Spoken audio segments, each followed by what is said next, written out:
Okay, good afternoon. We'll continue our afternoon session of driver media availability. We're now joined by driver of the 99 Kellogg's Ford, Carl Edwards, currently 11th in points. Carl, talk a little bit about coming back here to race at Pocono.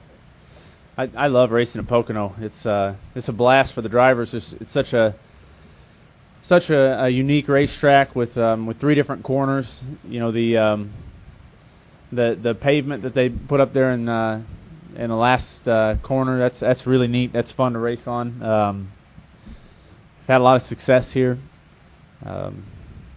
I like sitting up here in the media center. Hopefully I'm sitting here later in the race, after the race, I guess. That was a really great memory the first time we came here and we were able to win. And I'm real excited to be driving the Tony the Tiger Kellogg's cars. First time I've driven with Tony on the hood. That'll be a lot of fun. And we had a lot of fun leading up to this race with Gillette Fusion Pro Glide, the commercials we shot, and pretty excited to have the guests that we're going to have this weekend, and then to go to the Prelude next week with Gillette and compete for charity. That'll be a lot of fun too. So a lot of stuff going on this week, and it's all fun. We'll open it now to questions from the media. Again, as a courtesy, please state your name and affiliation. We'll start back here in the middle. Let me see your hands. I'll get you on a list. Eric McClung from onpitrow.com. Question, as you mentioned, you've had a lot of success at Pocono. Statistically, over the last 2 years, it's been one of your better tracks.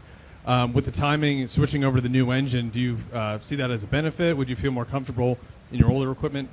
That's a good question. I've tried really hard not to think about the engine.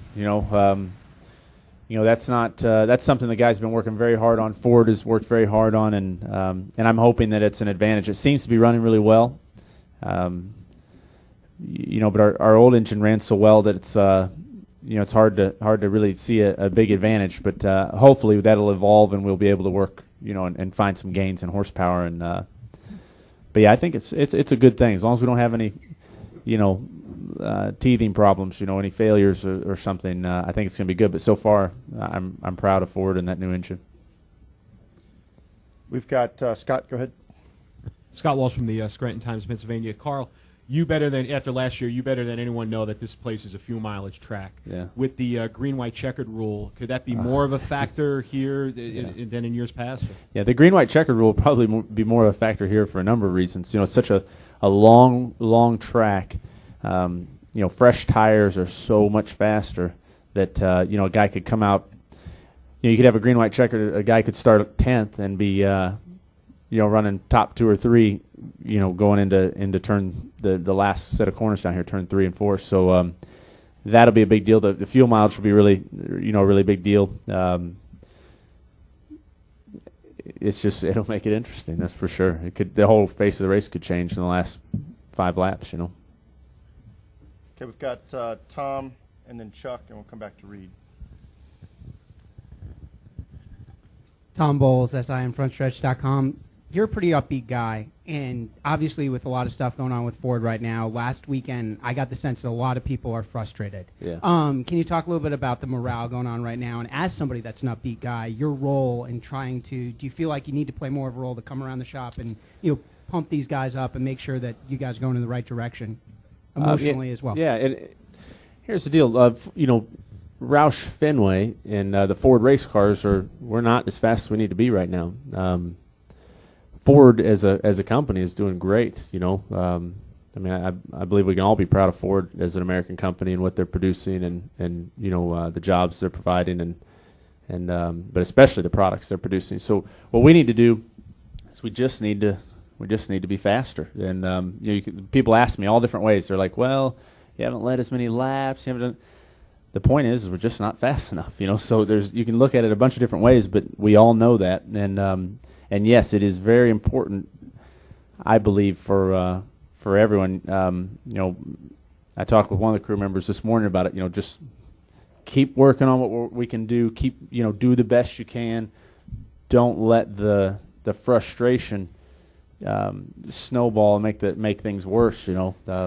I think that's one of the toughest things as a human is to when things aren't going well is to keep your head up and look forward. And so that's what we're doing. And I believe we're seeing a little progress. Matt ran really well. Greg ran really well last week. We're learning some things, but the bottom line is we just have to be faster, and being upbeat is the only, keeping your head down and kicking the gravel and whining doesn't do anything. We just got to keep working, and I think our guys are all doing a really good job at that. Carl, we sort of had this drumbeat all morning about this gas mileage thing, yet the second race went totally different Right. Last year. How do you account for that? And I'd really like you to comment as to whether you think the spoiler is going to change the way racing is going to be done here, and what the effect it would have too. Thank you. Yeah.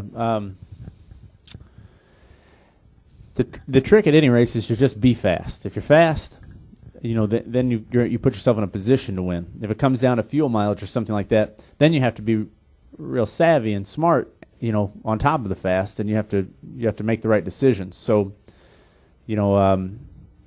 this race could go any way, but the number one thing is to be fast, and that starts with qualifying. If you look at how the 14 car and those guys beat us a year ago, they came out of the pits first, and that had, I think, a lot to do with his pit stall.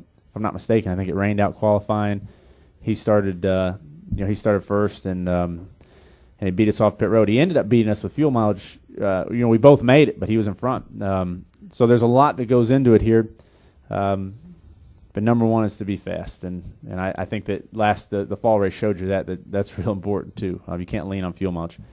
As far as the spoiler, it's fortunate that it's behind me because I forget all about it. I'm not looking at it, and I haven't really thought about it here.